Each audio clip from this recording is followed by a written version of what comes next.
Evidentemente lo que estamos es ante la descripción de una crisis profunda. Los cuatro ponentes, cada uno desde su perspectiva, cada uno aportando sus matices, lo que ha hecho es describir un mundo que en el mejor de los casos está paralizado y en el peor se agrava la crisis. Yo voy a pasar muy rápidamente para no robar tiempo, acabamos de oírlos, han sido 4 espléndidas presentaciones, y pasar rápidamente a las preguntas, pero la visión de Martha McCoy, que fue la persona que empezó, primero hizo una visión, sí, hizo una visión, es decir, pasó rápidamente sobre la situación en Centroamérica, de lo que parecía ser muy promisorio en 1990, con la elección de Violeta Chamorro y el principio y el fin del sandinismo, y además el fin en ese momento del comunismo. El mundo vivía un minuto muy especial cuando se inicia la democracia en Nicaragua, pero lo que nosotros vemos son tensiones, violencia, ese dato tremendo del 7.5% del Producto Interno Bruto de la región, que se dedica y se pierde en tratar de controlar la violencia, es realmente tremendo. La crisis del Partido Liberal, que es un partido que, si estuviera unido, tendría el 60% del apoyo, casi el 60% del apoyo nacional. Fragmentado como está, permite el regreso de Daniel Ortega al poder, y lo que significa el danielismo dentro de la tragedia nicaragüense, que está habiendo una involución del proceso democrático, una profundización de la crisis económica, y lo que parecía haber ganado el país lo está perdiendo. Después tuvimos a Álvaro Dubón, amigo Álvaro Dubón, médico, cirujano, también en su momento parlamentario centroamericano, donde da un dato muy interesante.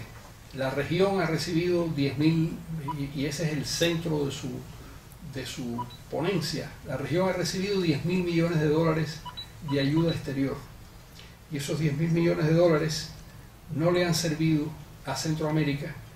para efectivamente reducir sustancialmente los niveles de pobreza, para dotar de estabilidad política a los países. Les recuerdo, le agrego un dato a lo que dice Álvaro Dubón. El Plan Marshall, es verdad que han pasado muchos años, que no es lo mismo un dólar en el año 2000 que un dólar en 1950, pero el Plan Marshall era para toda Europa, y el Plan Marshall fueron 11.000 millones de dólares. Es decir, frente a los 11.000 millones de dólares que destinó Estados Unidos para la reconstrucción de toda Europa a partir de 1947-48, en Centroamérica se han tragado 10.000 millones de dólares sin que ocurra nada sustancial en lo que debió ser la transformación del país. Debo agregar a eso que ya en la década de los 60 toda América Latina se tragó, porque realmente no hay otro verbo que utilizar, 30.000 millones de dólares de la Alianza para el Progreso, y los indicadores quedaron más o menos igual.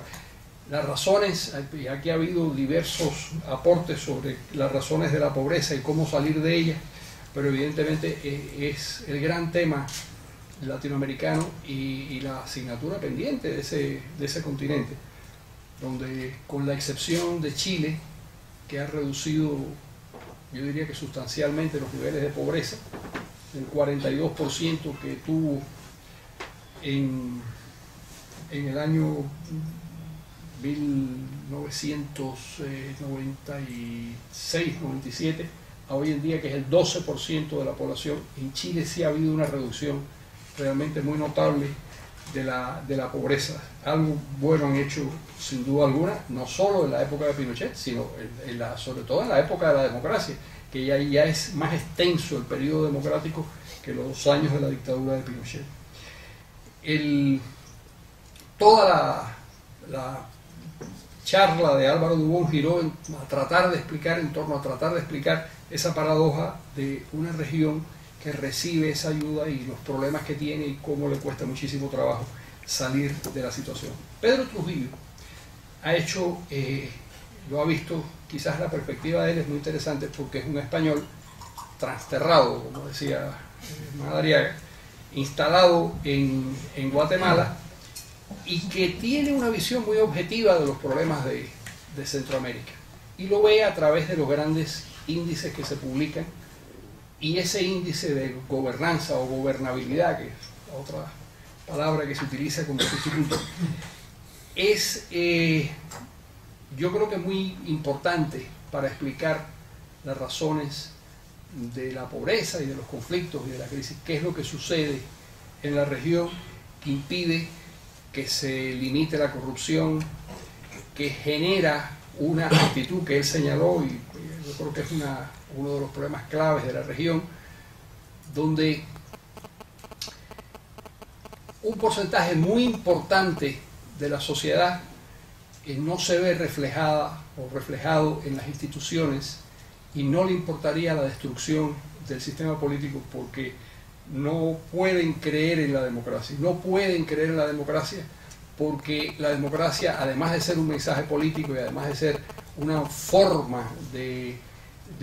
relacionarse de la sociedad y el Estado, tiene que generar unos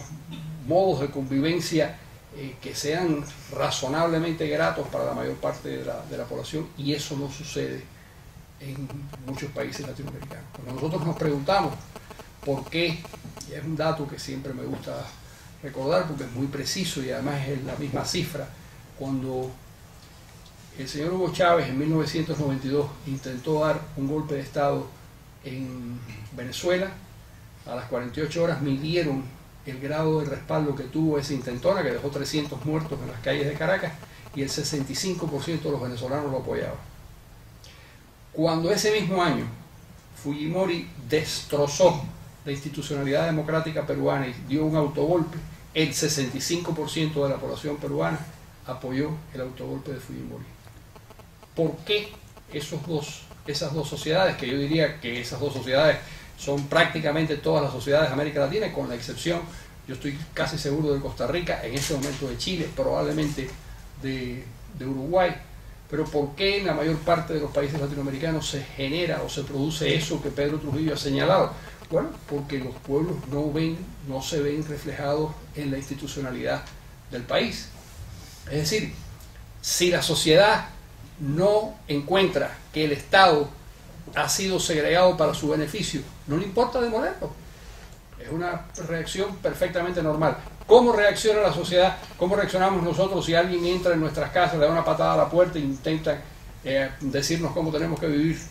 Hombre, reaccionamos con una enorme violencia frente a esa imposición que se nos quiere hacer. ¿Por qué cuando le da una patada a la puerta del Estado nuestro no reaccionamos igual? Porque no es nuestro Estado. Tan sencillo como eso, es el Estado de otros. Y nos da igual lo que les ocurra. Y eso es gravísimo, porque mientras eso no esté resuelto, mientras la sociedad no entienda que el Estado ha sido segregado para su beneficio, vamos a vivir en medio de la inestabilidad. Bueno, por último, mi amigo César Indiano, que es todas esas cosas que dijo el doctor Guedes en su presentación, que es un escritor tremendamente original y por eso tiene un peso cada vez mayor en una sociedad como la hondureña, con una visión muy particular del rol de eso que él llama las castas y los pobres, y un libro muy interesante que acabo de leer y que me sirvió para entender muchas cosas